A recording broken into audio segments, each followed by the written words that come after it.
Chosen one, anchor your spirit to what I am about to say right now. That restlessness you have been carrying, the one that makes no sense because from the outside everything looks fine, I need you to stay with me. The enemy has been working overtime in the last 72 hours for one reason, and one reason only. He knows what gets released the moment you understand what this season actually is. Because it all shifts from here. The confusion, the spiritual static, the feeling that you are somehow moving backward even when you are doing everything right. It does not end because you finally get it together. It ends because heaven already scheduled this interruption before you ever pressed play. You did not find this message by accident. The algorithm did not bring you here. God did. This is a divine appointment written before the foundations of the earth, and you are standing at the edge of a threshold that is about to change the entire trajectory of what comes next. Stay until the very last second of this message, because in the next few minutes, I am going to show you the exact reason your spirit has been unsettled, even when your circumstances give you no logical reason to feel that way. I am going to walk you through the divine audit of what is actually being removed from your life and why. And at the end, I am going to give you the declaration that closes the door on confusion and locks you into your true assignment permanently. Do not click away.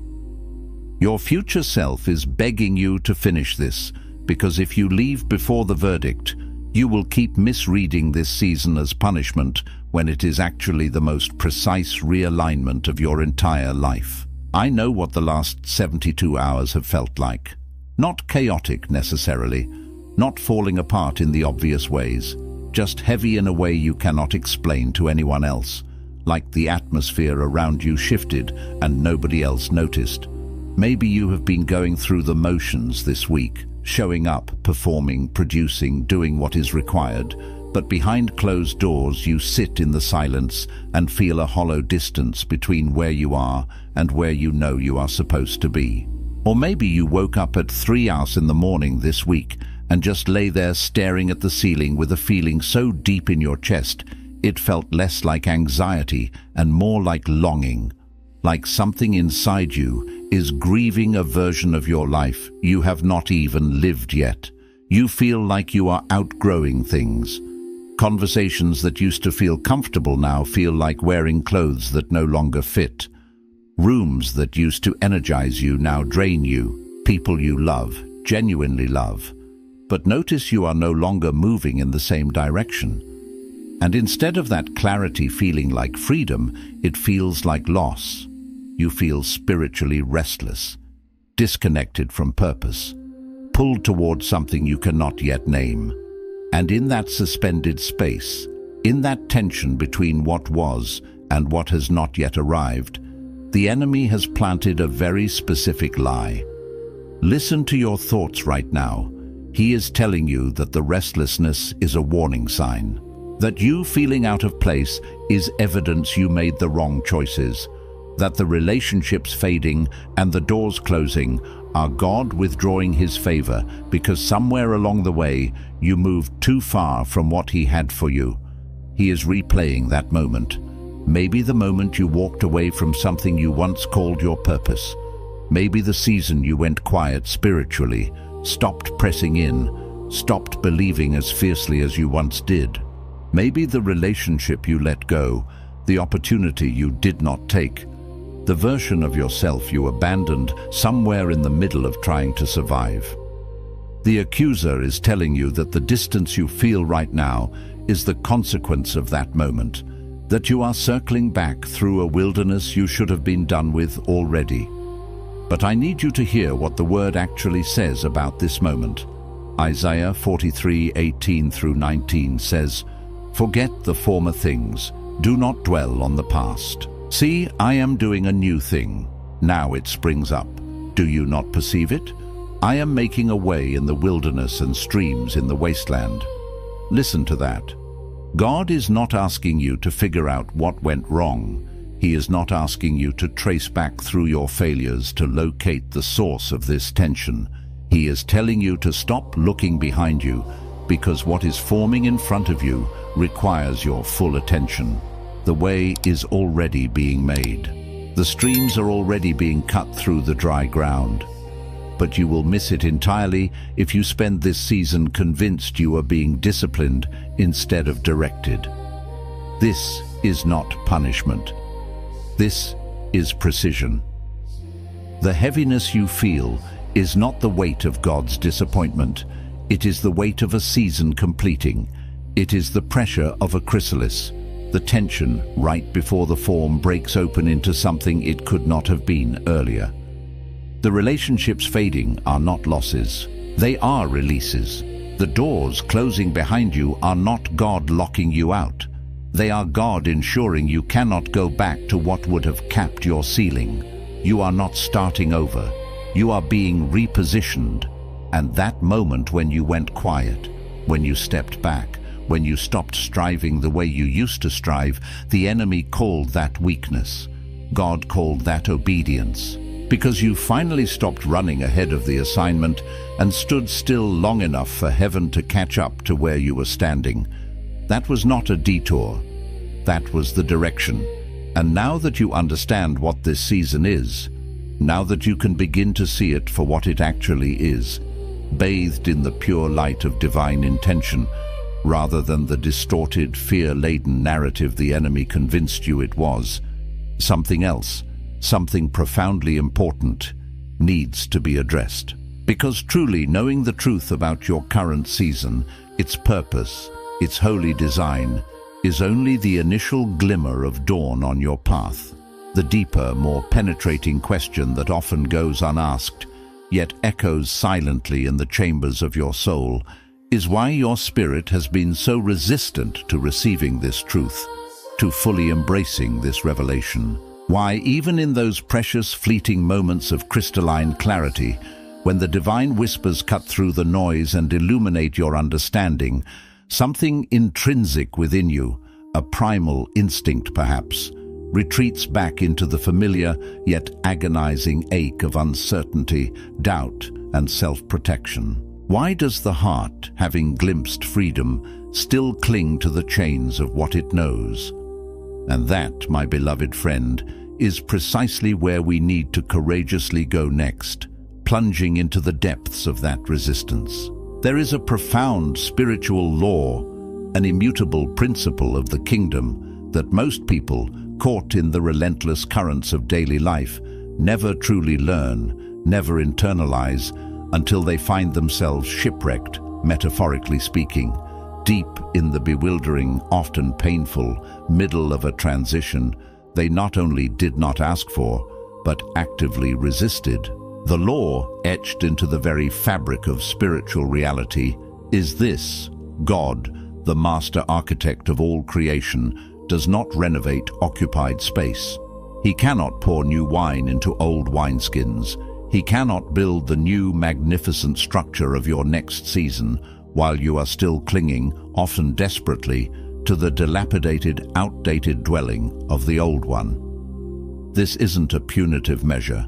It's a structural necessity, a principle of divine engineering. And so, before the breakthrough can burst forth like a rushing river, before the luminous pages of your next chapter can even begin to be written, heaven, with precise and loving intentionality, initiates what can only be described as a divine clearing. This isn't because you have failed some cosmic test, not because you fell short of an impossible standard, nor because God is disappointed in your progress.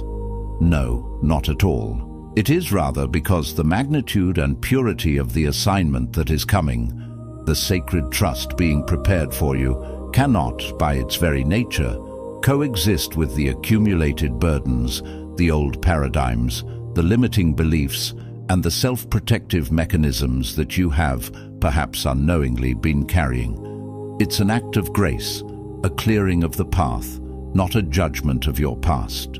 Consider for a moment the timeless biblical narrative of what transpired when Solomon, a man of peace, was preparing to construct the magnificent temple, a dwelling place for the very presence of God.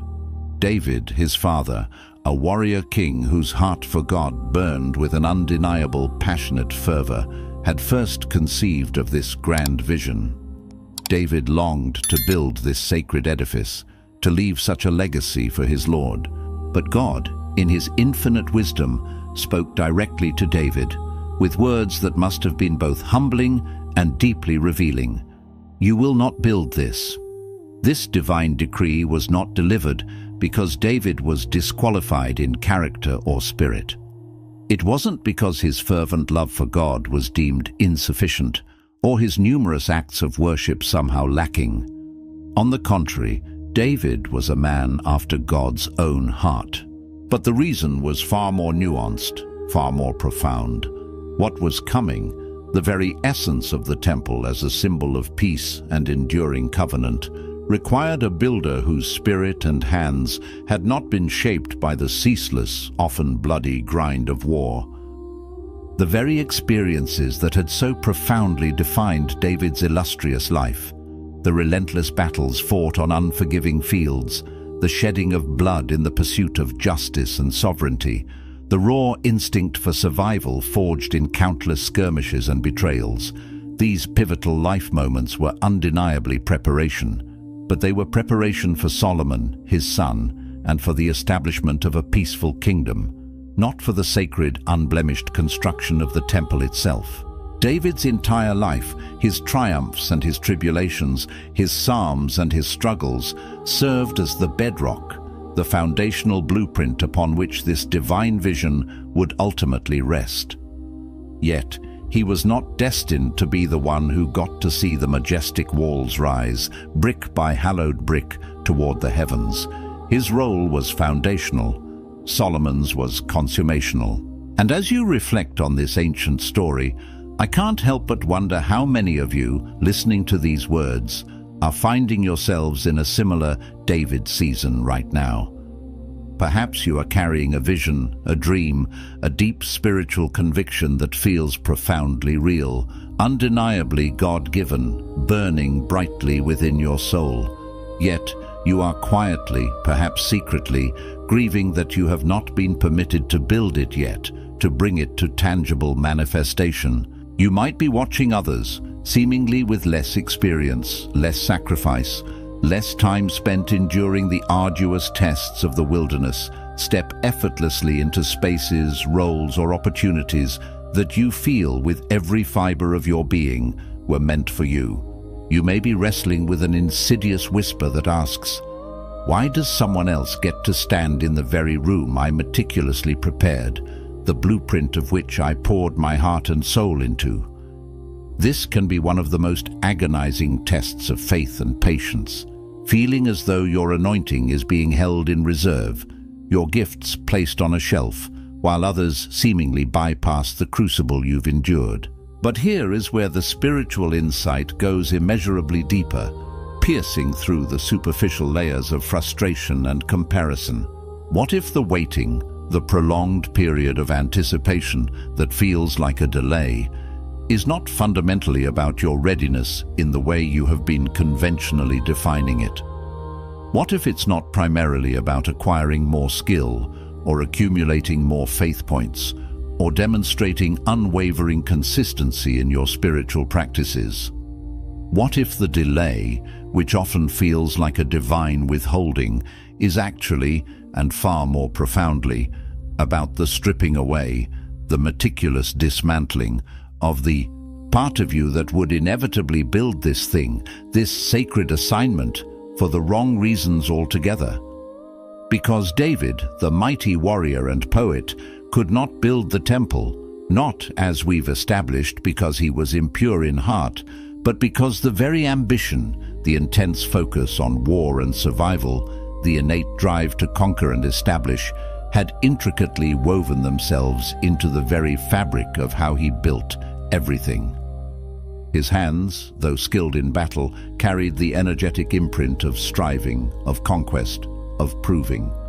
And God, in his perfect discernment, needed a builder whose hands were not just clean from the stain of sin, but were, more subtly and profoundly, clean from the energy of striving, from the compulsion to prove, from the need to earn what was already freely given. He needed a heart whose default posture was rest in divine provision, not restless human effort. This deeper work, this delicate yet powerful extraction, is precisely what is being removed from you right now, even in this very season. It is not your intrinsic gifts, those unique talents and endowments God has placed within you. It is not your divine calling, the sacred purpose for which you were created and chosen before time began. And it is certainly not your precious connection to God, which remains steadfast, even when you cannot feel it. No. What heaven is meticulously, lovingly, and sometimes painfully extracting is the striving, that relentless inner drive to achieve, to perform, to hustle for your worth. It's the building to prove a point, to silence critics, to validate your existence. It's the showing up to be seen, to garner applause, to earn recognition. It's the performing the assignment, not purely out of love and obedience, but so that the assignment itself would, in turn, validate your inherent worth, affirm your belonging, and quiet the inner insecurities that whisper you are not enough. Heaven is precisely extracting the part of you that needed the breakthrough, the manifestation, the success, to feel chosen, to feel accepted, to feel loved. Because the profound, unshakable truth, etched into your very being, is that you were chosen, affirmed and loved, intrinsically and unconditionally, before the breakthrough was ever conceptualized, before it was ever written into the grand unfolding tapestry of your story. Your worth is not a prize to be won, it is a gift you already possess. And this profound inner work leads us directly to something that most people, even those deeply committed to their spiritual journey, miss entirely. The persistent, nagging feeling that has recently manifested as spiritual disconnection, that perplexing flatness in your once vibrant worship, the deafening silence that seems to permeate your once intimate prayer closet, the pervasive sense that heaven feels profoundly distant and unresponsive, even when you are diligently doing everything you were taught to do, every prescribed religious act. This is not, I repeat, this is not God withdrawing from you. This is not heaven turning its back. Instead, this is God, in his infinite wisdom and relentless love, refusing to meet you in the shallow end of your faith anymore. You, like many, have perhaps been wading in the same familiar, comfortable, yet ultimately limiting waters for so long that the predictable feel of it, the mere routine, has subtly and insidiously become a substitute for genuine, transformative depth. And that pervasive silence you perceive, that spiritual void, is not an absence of God's presence. Quite the opposite. The silence, though initially disorienting and uncomfortable, is a sacred, profound invitation. It is God, the boundless ocean of all being, saying with gentle yet firm resolve, I am no longer going to be found precisely where you keep looking, in the predictable and the comfortable. Come further in. Launch out into the deep with me. Peter, the passionate, impulsive fisherman who would become the rock of the early church, understood this pivotal truth through direct, lived experience. When he and his weary companions had toiled throughout the entire night, casting their nets again and again, catching nothing but empty air and the cold dawn, Jesus did not merely appear on the shore and offer to fix the methods Peter was already exhaustively employing. He did not suggest a more efficient technique for netting fish in the familiar, shallow waters where Peter was an undisputed expert.